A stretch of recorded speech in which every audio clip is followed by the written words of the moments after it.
Welcome to the What's Your Weird Story podcast. Everyone has at least one good story. And some of us have stories that are just to the left of normal.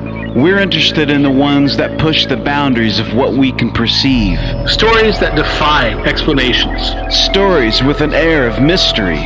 Stories we might not share for fear of being thought of differently. But don't worry, we're all friends here. So, what's your weird story?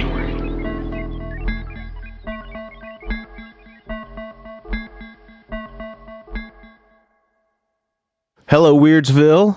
Welcome to the What's Your Weird Story podcast, your weekly installment of The Weird.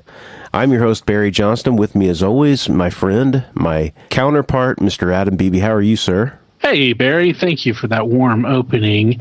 I am doing well. How about yourself, man? I know you've been fighting the sniffles for a while. Yeah, doing better. It's just lingering. It's one of those things that it's going to take some time to get out of my system. But I feel a lot better getting, sort of back in the swing of it. I wasn't able to work for a couple of days last week, so trying to get caught back up and get back, get back square, as it were. And so, things are going good. How about you, man? How are things with you?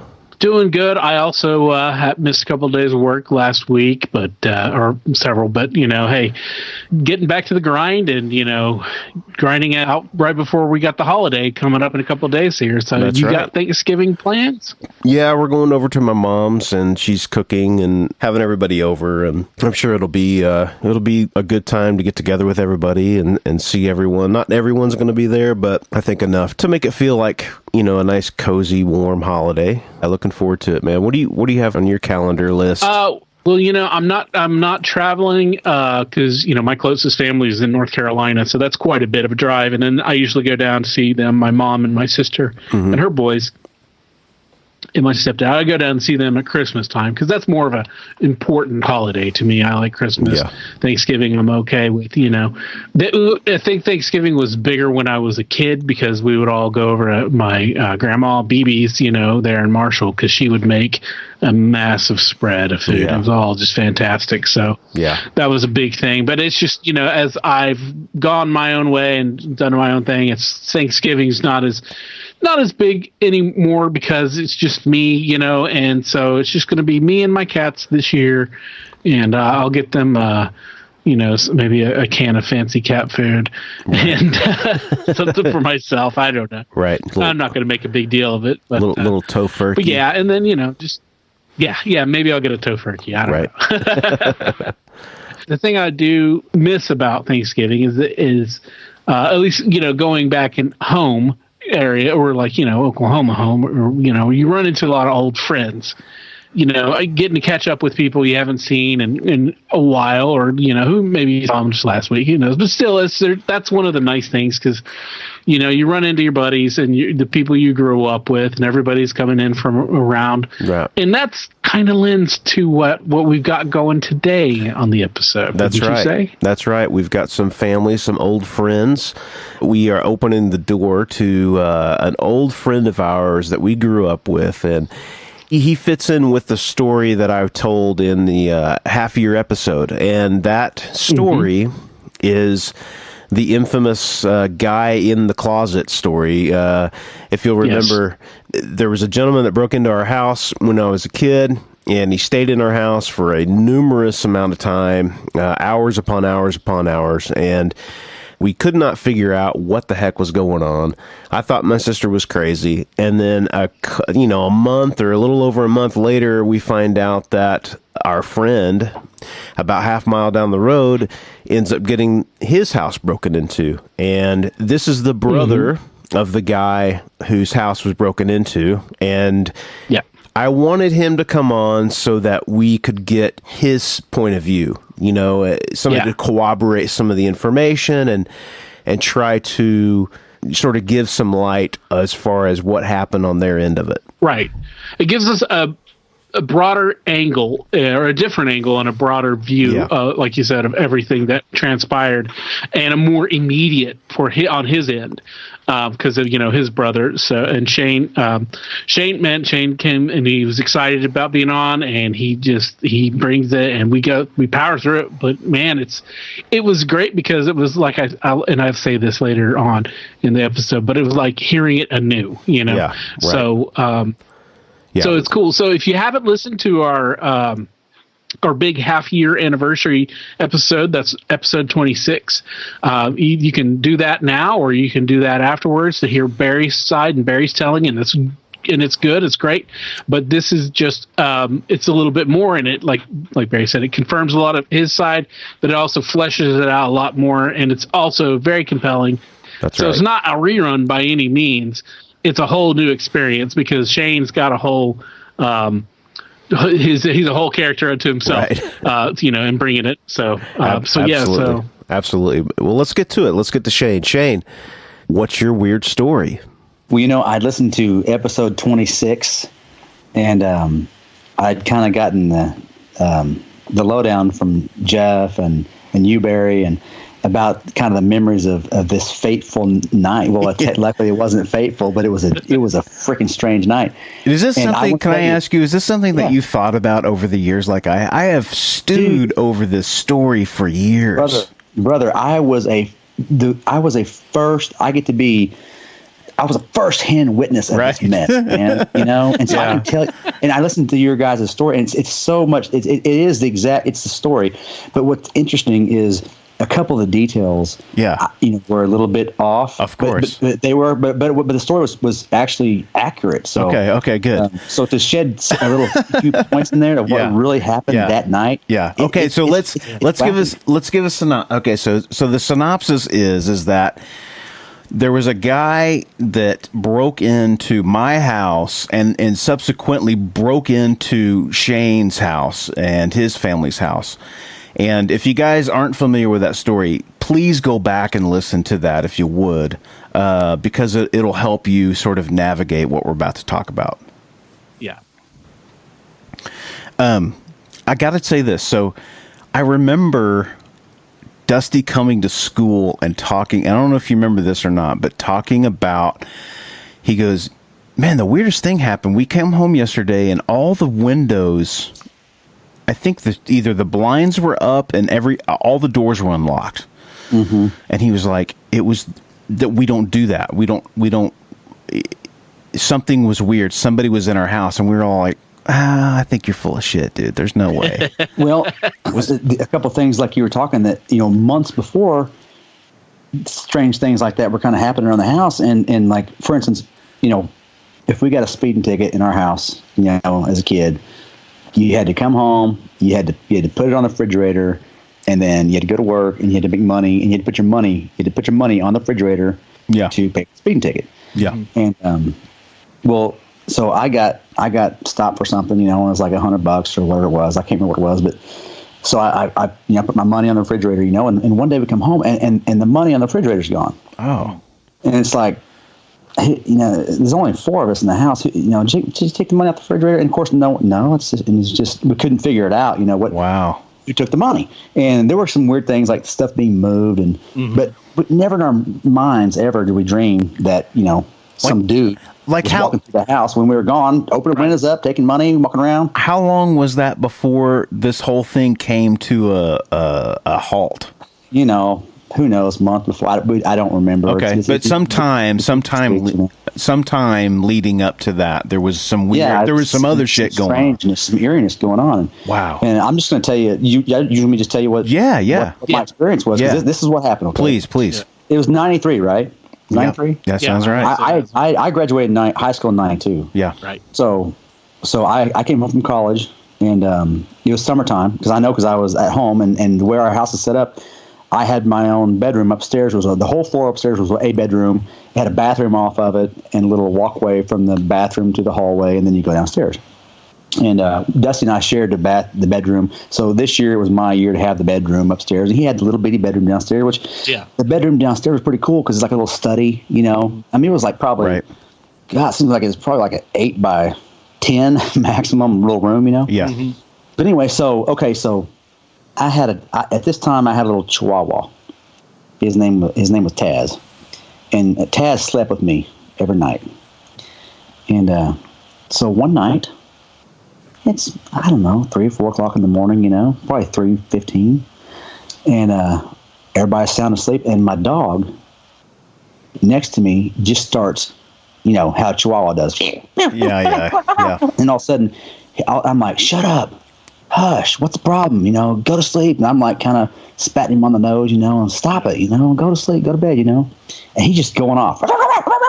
You know, and I was like, God.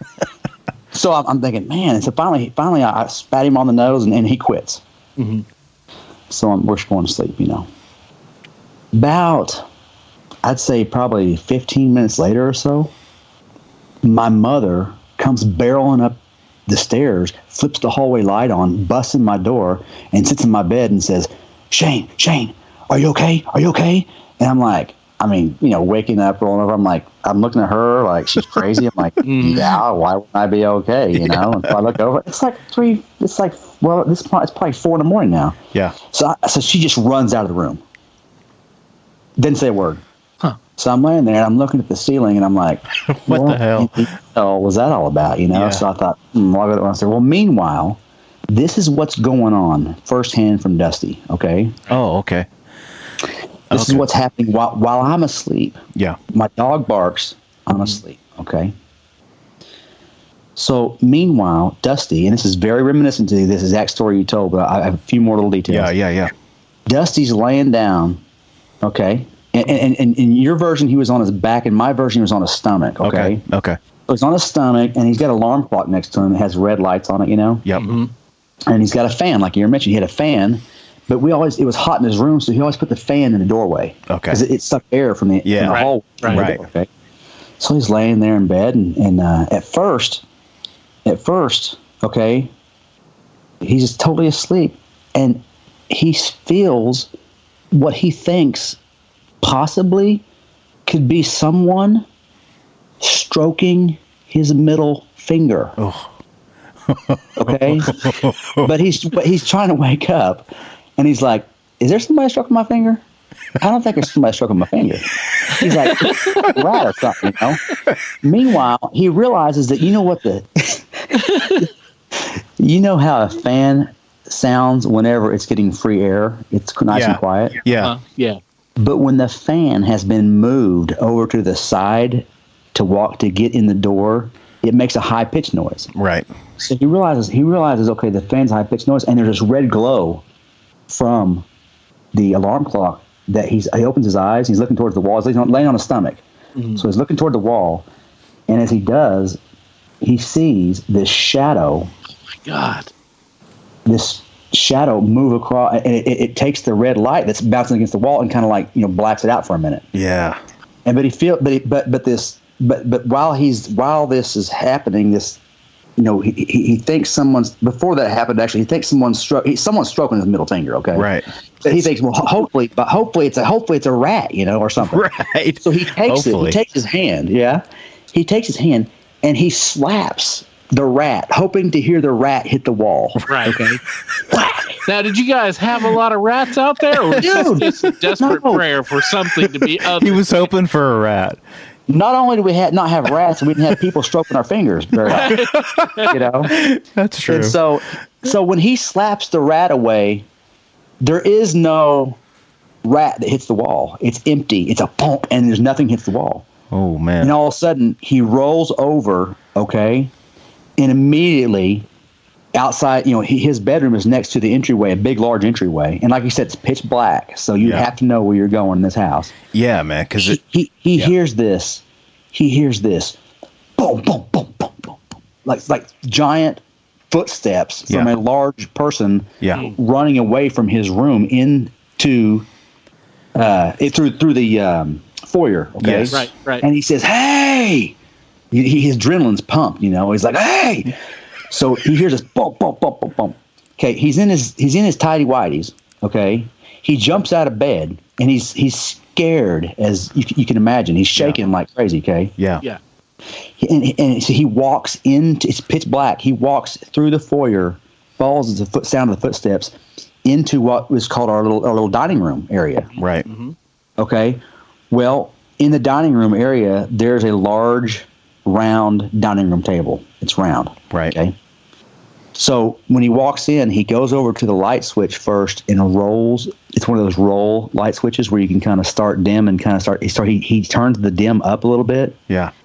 And he looks over, and around the corner, of the wall, he sees this jean jacket sleeve of an arm. It's like hanging over the corner. All he can see across the table is this, and this person is like 6 foot, probably 2, 3. I don't know how tall. Yeah. Mountain of a person in a jean jacket, and he sees this jean jacket arm just hanging down, and so he can't see the person's face yet. So he rolls the light, and the jean jacket's like shaking, like nervous, right? Yeah. Mm-hmm. And it's some big person is in the house that just was stroking his finger, Yeah, dude. So he walks around the table slowly and starting to see more of this person's body. Mm-hmm. And when he walks around, he looks and he's staring Scott. Person's name we're not going to mention. Yes. Right. Looking at him. Wow. And he's like Scott. He's like, yeah, hey Dusty. He's like, what's going on, man? What's up? He's like, oh man, I'm sorry, my car broke down, and I didn't know how to get in, so I went through the upstairs window through the bathroom. I climbed the house. You didn't hear him up there? He'd walked through my freaking bedroom. Your bedroom, dude. Well, it was right off the bathroom little corridor there. Well, that's why the dog was barking. Why Taz was barking. No shit. Yeah, he'd walked through and then walked down the stairs. Okay. Wow. And so he's like, see, I didn't know that. He's like, my car broke down, and I didn't know how to get in, so I just came up through the upstairs window. And he's like, okay. He's like, okay. He said, I tell you what, man. He said, that's cool. He said, that's cool. That's cool, man. Parents, let me get my parents. We'll see if we can help you out, man. We'll help you out. Right. So meanwhile, Dusty's thinking, what the fuck going on here? Yeah. So okay. He said, okay, stay here, man. So he runs back to my parents' room, okay, and they're sound asleep. Mm-hmm. I'm going to call the guy's last name McGillicuddy. Okay. That's fine. Okay, but let's say the guy's name's Scott McGillicuddy, and so and everybody knows the guy's name, So he at the house. So yeah. So my parents didn't really know this person that much, So my brother walks in to my parents' room in the back of the house, and they're sound asleep, and he's like, "Mom, Dad, Scott McGillicuddy's in the kitchen, man. He's playing with my fingers and shit, man. It's weird." and my dad's like, huh? He's like, Scott McGillicuddy's in my kitchen, man. He's playing with my fingers and shit. It's weird. And my dad's like, what? He's like, come on, man. This guy's in the kitchen. He's like, okay. So my dad gets up. He's in his tidy whities. Okay. Yeah. So my dad and then my brother, in their tidy whities, walk to the kitchen and turn the light on, and there is he stayed. Scott. That's what's shocking. He stayed there. He stayed there. He stayed right there in the same spot he was in. Wow. So we walked in, and he's convulsing. He's nervous and convulsing, like shaking really bad. Right. And my dad, of course, he's got bed head, and he's like, he don't know what's going on. He's like, so he walks in, he's like, hey, he's like, Scott. It's like, yeah. He's like, what's going on, man? He's like, well, sir, my car broke down, and I just, I didn't want to wake anybody up, so I decided to come to the window, upstairs, and he's like, okay. Wow. He's like, well, he said, man, he said, we're gonna have to probably call the cops, Yeah. Because you came without permission, He's like, okay, sir. In the kindest way. Yeah, we're probably gonna have to call the cops. Okay, Mr. Jackson. Okay, Mr. Jackson. He said, before you do that, I just have to let you know that I have these things. He's like, okay. And he reaches in his pocket, pulls out a pair of leather gloves and a freaking ice pick. Wow, dude. Shit. See, wow. And I didn't know that part either, man. Right. He had them on his person, and my dad. We call the cops. I just want to let you know how these things, But he's like, okay, well, what's up? And he's like, well, I just keep it for protection, He's like, okay, So my dad kind of says, wait on the front porch, or whatever, and so he waits in the front porch, and meanwhile I come moseying downstairs like, what the hell's going on here tonight, Meanwhile, all this has unfolded underneath my nose, I mean, I'm just waking up. So I got my Lord. And, the cops come and of course, his car is like, down the road with the hood up, right. Like there's some kind of problem with the car, Right. And so this happens and everybody's in kind of like still kind of processing it, kind of like in shock, whatever. So we all are just, there's no sleeping that night, we're just kind of digesting the situation. And so, of course, the next day, Dusty, you were saying how Dusty comes to school and is like, hey, man, this is what's going on, Right. Yeah. Oh, yeah. Well, so then what I understand happened, I don't know how the whole thing unfolded, but I guess, like you said, a couple of weeks later, okay, here comes this attorney. I'm not sure who the attorney was. Okay. But he walks in to the DA's office, right? And he sits down a bag, and it's got all of these pieces of jewelry. Yeah. Probably your sister's underpants. Yeah, they were. Butts, Yeah. And women's clothes and Yes. stuff, Yes. And sitting on the guy's desk, and he says, hey, he said, okay, what's the story? Where'd you get this at? And he says, I'm sorry, right now it's client attorney privilege. I can't divulge any details, So here's the DA. He's got this sack full of loot. Wow.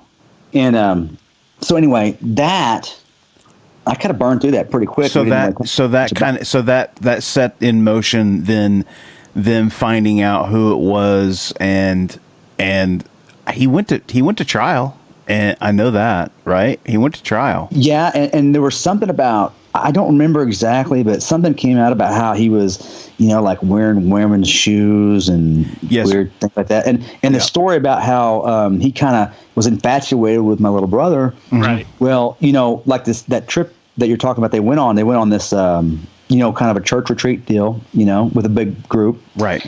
And it all started because, you have secret pals, secret, you get your secret pal a gift, or whatever. Right. Right. And come to find out, it happened to be that Dusty was his secret pal. Right. And I think there was something there that kind of just, right. And, Dusty's he's a friendly person and he just loves Likeable. everybody, Likeable guy. Absolutely, man. And I think that it just kind of, he was thinking, man, I want to get in this kid's world or something. I don't know.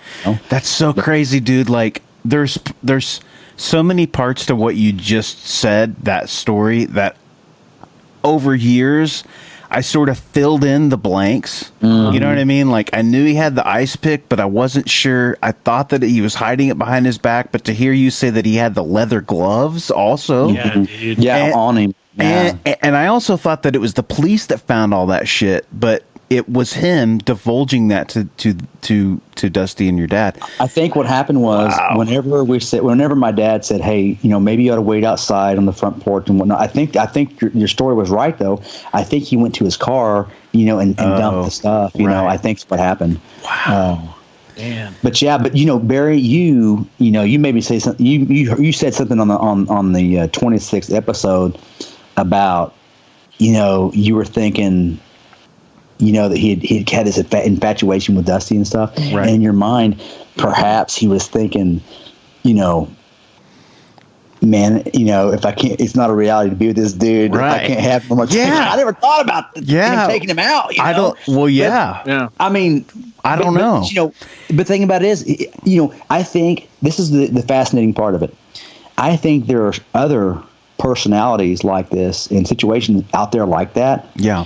To where at the moment that he is standing up in the corner with his, nervous and under duress about being actually caught. Right. Mm-hmm. That is a moment where in his brain, whatever's happening, and I'm not being critical towards this guy because of course we don't know what's going on with mental health. We don't know. You know what I'm saying? So, so I don't mean to make fun of it, but this is the reality. Yeah. The reality is, it could have been a situation where I'm trapped, I'm busted, I got to get out, and rash decisions, and luckily he held on to that impulse.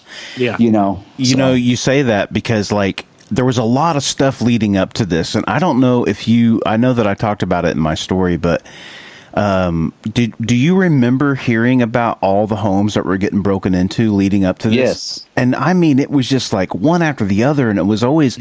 I remember. I don't want to say her last name, but I remember multiple break-ins of a girl. And every time she said that she would come home, or somebody would come home, and they would hear the back door close. Yes. You know, and then it was like, and then they would smell like her perfume, like somebody had been in her room and sprayed perfume. And I have no doubt that is exactly what was going on. And then the other one about, and I don't know that the tag on for this little story could have been something that I heard in passing, and it may not be true, but the bit of him, they found him at one point in time walking out on the dirt roads in the middle of the night in his penny loafers and because he used to dress immaculate. Very good dresser, you know. Going for a jog. Yeah. You know? Yeah. Man. But it's so crazy. That story is, the funny thing is that, we had run into you and I and your brothers. We ran into each other at a pub a couple of years ago, and we started talking about this story. And I think it's the first time that we'd all really talked about this together. You know? And something to bond over. We're thankful for that. I know, man. Just years of enjoyment. So crazy, man. Because nobody got hurt. Or I know. Yeah. But listening to your version of it, dude, it just it intrigues me so much more, and it's almost like I'm listening to it for the first time. That's what I feel like, because I mean, I'm just like wrapped up in this story. I've been fairly quiet this episode. I just realized that I haven't said much.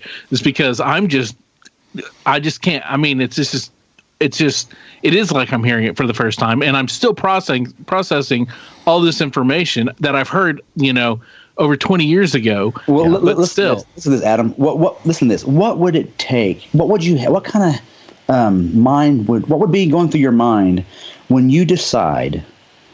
Because when you come through my upstairs window, you have to get on the roof of the house. Right. Well, you would have to know that you get in that window, and it's pitch black. Right. So my guess is he left the window open, and you came in and did it before, and prepped it, because we don't leave the we don't leave the windows open. Right. This was definitely something that he had planned. Yeah. It was definitely something that he had been ramping up to. Right. And that's exactly right. And I think that he probably thought he was ready for whatever was going to happen, or he thought that he could get away with just a little touch. Yeah. And maybe he had been in your house before and nobody noticed it and he got careless, or maybe he was just, he just made I mean, obviously all of it was an error in judgment, but, maybe he just did something that was, whatever it was that was wrong, but he obviously was panicking when he got caught. And it's surprising that he didn't, if he had that knife, that ice pick on him, that he didn't attack Dusty. The interesting thing is that the one thing that Jeff Hubbard had said whenever one of the episodes is that it's one thing, to go in someone's house when they're not there, and like search around and look for stuff, and it's kind of, and that I'd be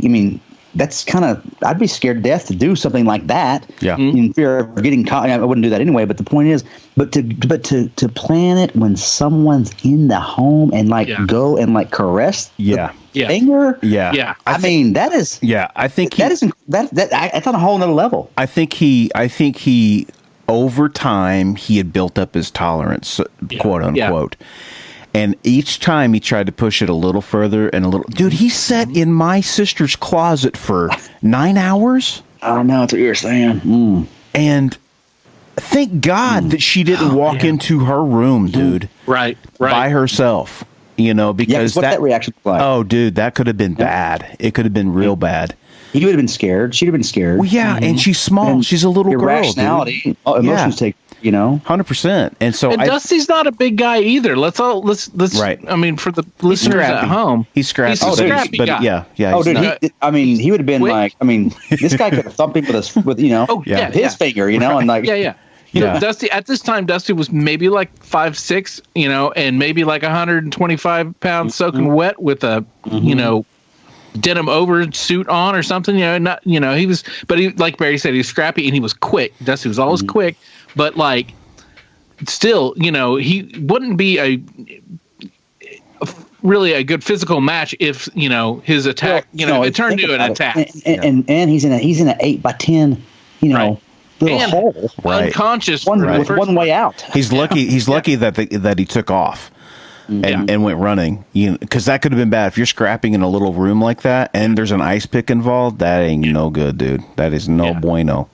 Yeah. But that is, every time I tell that story to people, I just told it to one of my kids' friends because I wanted him to hear this, because kids are very unaware. Yeah. And well, I was trying to explain to my son. He said, "What are you doing?" I said, "We got to leave baseball practice. I got to jump on this podcast. I'm doing my first podcast. I'm excited about it. He's like, oh, "What's it about? What's going on?" I said, "Well, it's about the time a dude broke into our house." He goes, "Wait, what? Somebody broke into our house?" He cannot wait for me to tell the story. I don't want to freak him out. That's great, dude. But kids need to know that this stuff is real. My kids are fairly protected in them, and thank God my wife and I have done a pretty good job at that. But the reality is that, and we've had home invasions out here in Enid here lately. I don't know, Shane, if you know much about that, but Shane lives in my area, and there have been, there was a woman whose home was broken into and they beat her to death, and another home that they tried to break into and it didn't go so well. But that stuff is real. And it happens all the time. And the way that we grew up, we didn't lock our doors, man. Yeah. We just didn't. We lived out in the middle of nowhere, and everybody was our friends, and nobody meant us any harm. So, Yeah, it's just the human mind, is fascinating. And, what's going through your brain whenever you think, there are people in this house, and I'm about to take my ice pick, and I'm about to take my leather gloves, and I'm about to climb up this here ladder and get on this roof. And I'm going to go through this door, and I'm going to go down, and I'm going to stroke somebody's fingers. I mean, that there's a certain psyche there. Yeah. That is a. Yeah. It's a part of the mind that's, that you don't get to, that you don't see a lot, thankfully. Yeah. But that, think about it. It goes on all the time, I guess. There's some compulsion in him to do that, that's pushing him. And it's obviously he's had these other, allegedly, I don't know if he got convicted for what, but we'll say allegedly just to cover our ass. But all the other things that the other houses that he broke in Barry's house and all of that, these other things that he did, and that, so he had been building up that courage, but it just, when he got caught, that was, God, man. And like, just the setting up, it's all so dramatic.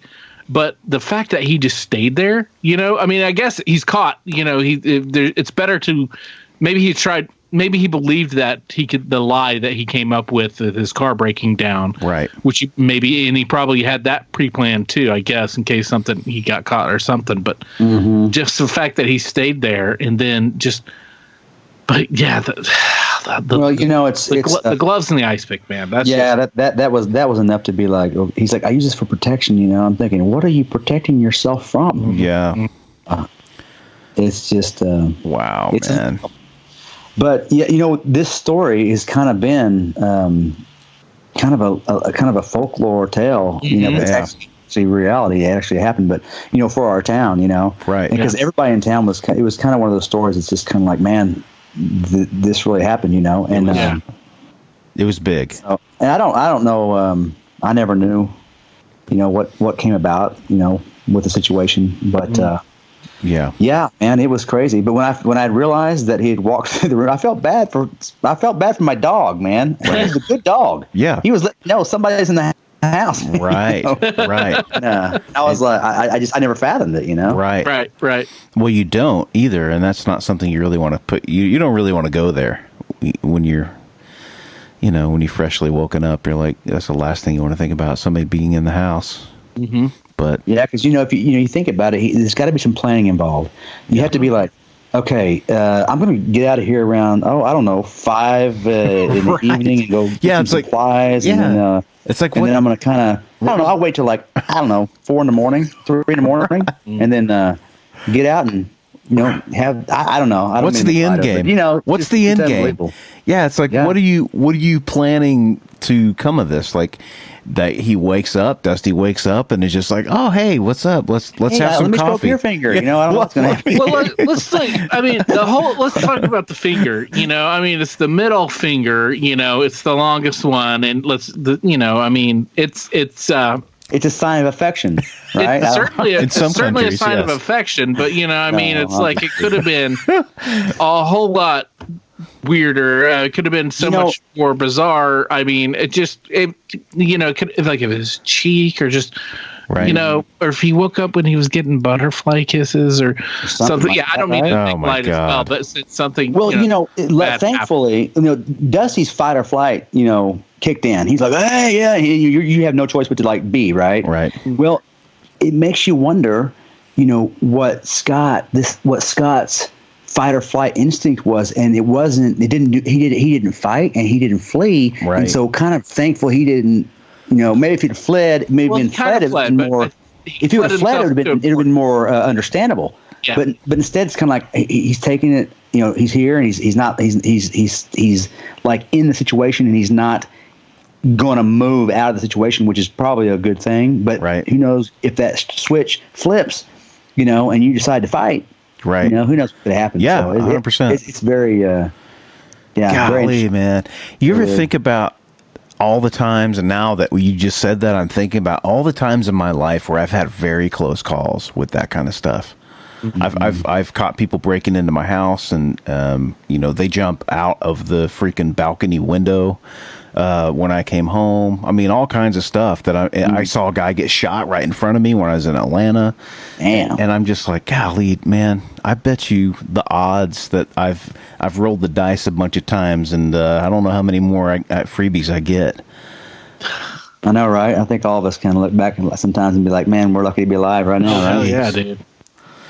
Yeah, but especially bullets now and then. Right. Especially just growing up in a small town and being a boy and being stupid, just in general. Also there are people that we know that we went to school with that are convicted murderers, man, that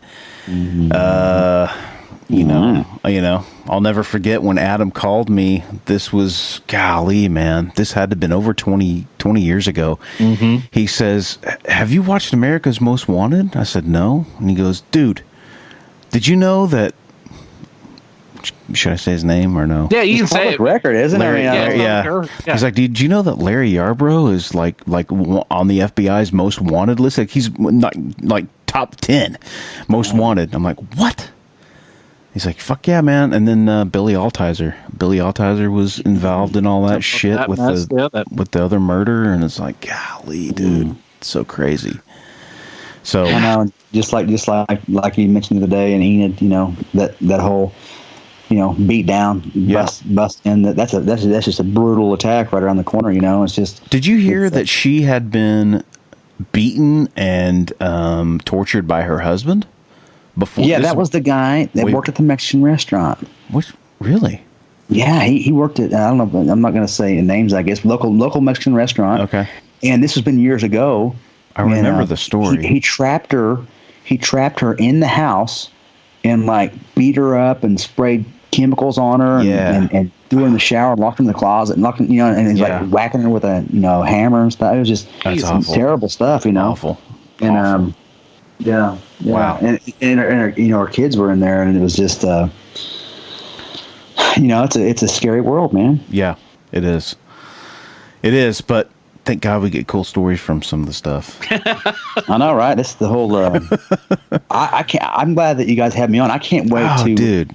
I can't believe that we got to top this one, man. I know, but I mean, it's like, this is something that like it'll be hard. Like for me, it's great to have you on because it corroborates some of what I've said. Of course, I got some things wrong, but like I said, over the years, it's almost like I've written the movie in my head, and I've just told the story so many times, and you get used to telling a story the same thing. And I remember telling Dusty the story at a certain point. It might have been that night that I ran into you guys at Callahan's, but it was just like, it was like, dude, yes, but you got that a little bit wrong. He's like, oh, well, hey, listen now, part 3, okay. In episode whatever, in part 3, you got to have Dusty on. Because when Dusty tells it, dude, this probably blow your mind. Probably blow your mind. He tells it way better. He's the one that actually had it happen. You know what I mean? Right. So that's great, dude. Well, man, thanks for coming on, dude. Yeah, really, that was a. You know, Barry, I wanted to mention one thing. You know, Sure. You know, Barry Johnston, you are the one that introduced us, Dusty and I, to AC/DC. Oh man, wow. Okay.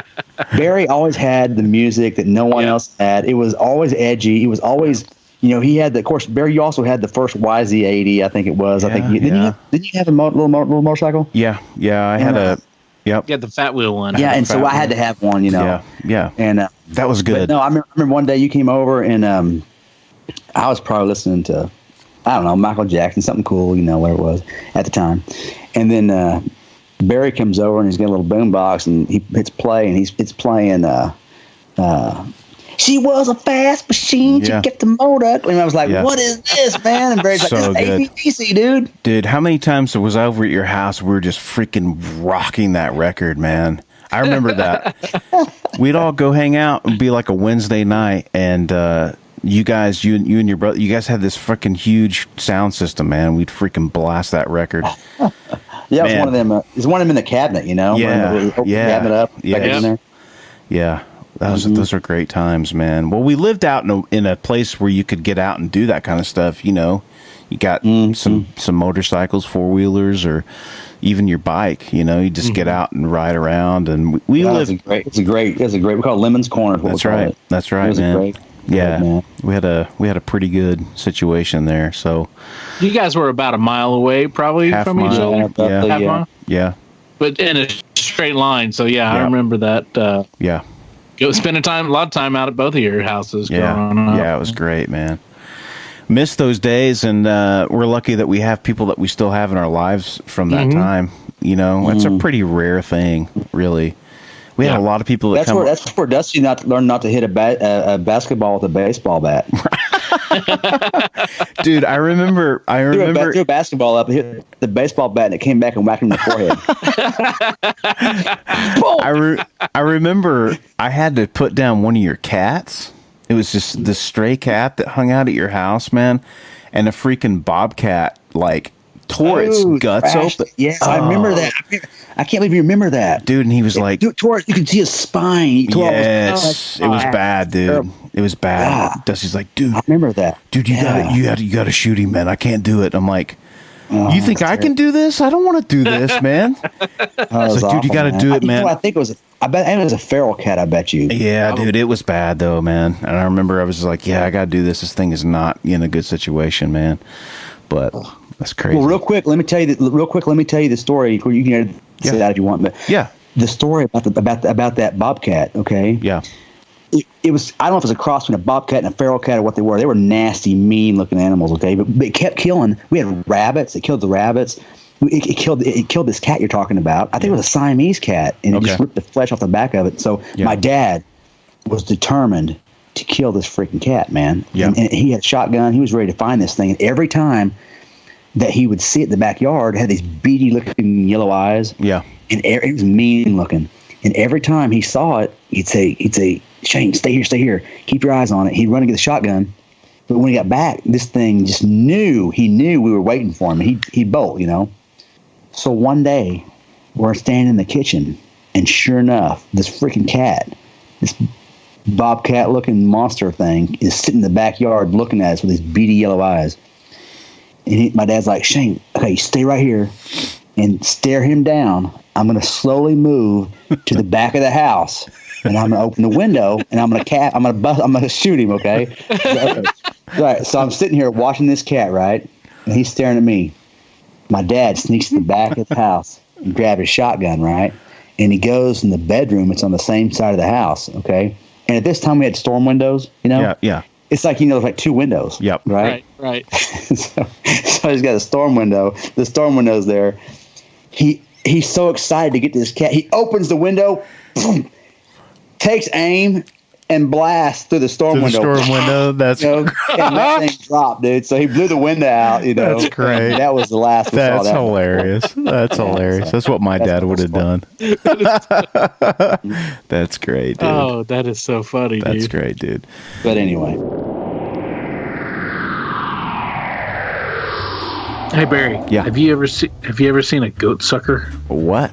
Goat sucker, chupacabra. Oh, yeah. Yeah.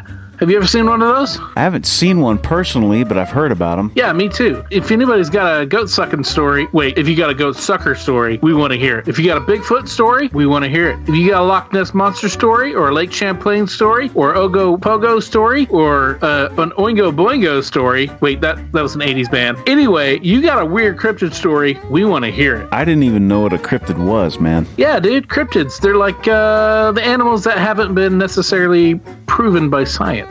They're the ones on the edge. They're not necessarily known animals, but they're known animals. We don't have the bodies or anything like that. So they're kind of like half myth, half story, based in reality, but still in that weird mystery area that we don't know about yet. Cryptids are fun.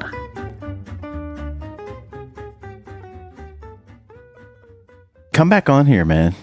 I will. I know you've got some weird fucking stories, dude. I know you do, man. I know you do. I will. But I want for me, this show is so. I love stuff like this.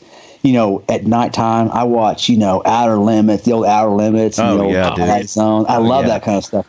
Great stuff. So I want to make sure that when I come to the table, it's a worthwhile story of the macabre, or however you say that. Yeah.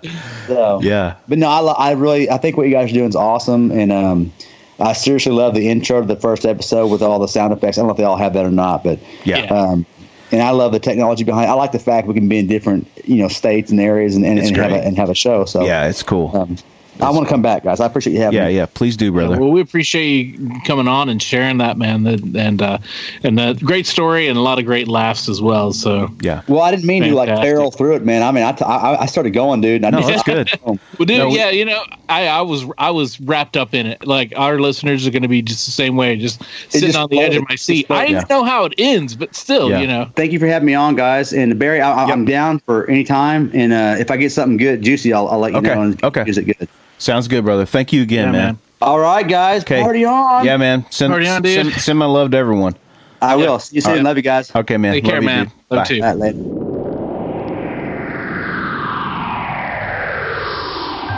Hey, that's a nice T-shirt you got on there. Oh, thanks, dude. It's brand new. Do you like that? It's one of the official What's Your Weird Story T-shirts. Where'd you get that? It's funny that you ask. I just got it off the brand new Spreadshirt.com site for the What's Your Weird Story podcast. There's no www. You just go straight to shop.spreadshirt.com/what's without the apostrophe WHATS hyphen YER-WEIRD-STORY, and that'll take you right there. I mean, you can never own enough clothing. Well, it's true, Barry. There's t-shirts for the ladies because they're cut differently. There's hoodies, which are really cool. There's two different kinds of hoodies, and there's also tote bags, so you can tote your stuff. That's so cool, man. So if you guys go out to spreadshirt.com, What's Your Weird Story, currently there are 2 designs, but there will be more going up very soon. So just keep your eyes out for that. And if you decide to get one of their shirts, tag yourself on Instagram to ours or Facebook. Show your love. Show us what you got. Let's see your true colors. That's I don't even know, man. Just wild. Yeah. Just a wild story, and to have it fleshed out just that bit more. Yeah. And from Shane himself, who was there. Right. Yeah, I've told it so many times that I just have this running movie in my mind about it. Right. But whenever you step back away from it and you go, oh yeah, like there's actual people that are living that actually this thing happened to. It wasn't just me.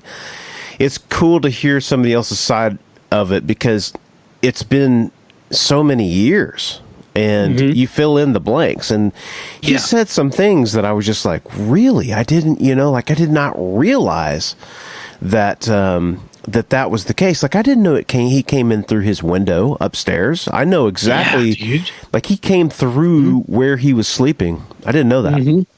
So, and the ice pick, man. And the ice pick, dude. Yeah. That's even scary, dude. I know. That's so terrifying. Yeah. Because up until this point, it was a home invasion thing of, about this desire that he had, these impulses that he was acting on. Yeah. But it was always kind of like, it was creepy. It was not cool, but it was at least somewhat safe. It wasn't so like terrifying. I mean, it's terrifying, but it wasn't like life threatening. Right. And then all of a sudden we're like, well, that's not exactly. Yeah, he had it the on whole him. story. Yeah, he had it on him, on his, and that's just like, whoa, man. So yeah, I mean, it's so neat whenever we're able to have somebody come on and confirm these stories like this. It's. I wish we could do it for every story that we have, but we just don't have that ability. Some people don't want to talk, and that's understandable. But when you have the opportunity to get somebody on that can corroborate what you're saying, and I felt like when we were done with it, I was like, I'm happy that I think that he at least thought I did the story justice. I think I at least kind of hit all the points that needed to be hit. Because, again, this is one of those stories, too, that's so layered, man. It's like, and over time, just putting the pieces together and figuring all that out and how the timeline kind of went. I mean, some of it's a little fuzzy, but it's cool to have somebody else come along and go, yeah, man, that was pretty right. That was pretty correct. But, this is a little bit different, It was really, really cool. And we appreciate that, Shane, for coming on. Yeah. And doing that. That was a lot of fun. And he told it with such enthusiasm, dude. And again, we have both, you've told that story so many times and heard it, and, and then I've heard it so many times too since, then, and yet there was still I was still on the edge of my seat. Yeah. Just, it was all that. Yeah. It was still exciting, That's when a story's good and fun. Is when you feel that way. And maybe other people don't feel that way when they listen to it, but for me, I get enjoyment out of it, and that's what's important, So I guess that brings us to say, we want to hear all your stories, your weird stories, your all these stories. Maybe you've told it 1,000 times, and it's boring to you. It's not boring to us. It's not boring to other people. People want to hear these things. That's what our experience here on this earth is all about. It's about sharing, and it's about, saying, hey, this is what happened in my reality here. These are the things that I experienced. This is the crazy shit that went down. And we love hearing those stories. So get a hold of us and let's get that happening. Let's hear your stories, because you guys are what makes this boat sail and go around the round world and all of that. I lost my metaphor again. I was hoping the Weirdsville didn't reside on a flat Earth. No. Weirdsville is it's a round one, and it's definitely not flat, man, because there's so many things that happen on it. Because I heard a funny thing, and this is true, but if the world was flat, then there would be nothing left on it, because cats would have pushed all of it off to the side. That's so true, man. That is so true. That's old news, but or an old joke, but who cares? It's still true. We are unapologetic about the fact that we are not flat earthers, and we're anti-flat earthers. We're rounders. And hey, if you want to believe in flat Earth, there's not too many things that we'll flat out say are just wrong, but that's one of them. Anyway, neither here nor there on that. Let's talk about next week. Yeah.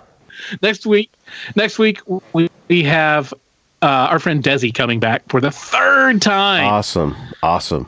That's great. She was hesitant. We saw her at the What's Your Beer Story event. She came out and she said, I kind of want to write this in because I don't want to be that person to come back on all the time. We're like, no, Desi, you have to come back on because we love you and we love hearing your stories and such a great personality. And so we kind of coerced her, or maybe not coerced, but we got her on. Anyway, Desi's back and she's got some more cool stuff to share. And so tune in next week and we'll have that for you. As always, thanks for listening, everybody. Have a good week until next time. And in between, be safe. Be weird. As always, if you have a weird story, we want to hear it. If you have a lot of them, we want to hear them all. We can't do this podcast without your invaluable contributions. Whether it's sharing your stories, listening, rating, and spreading the word about the podcast.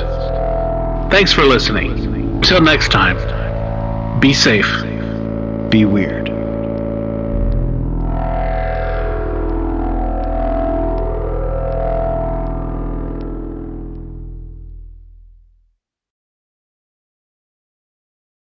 The stories presented on the What's Your Weird Story podcast are, to our knowledge, true experiences that our guests have had. We can't take the time to research all claims made, and besides, it's just not as fun.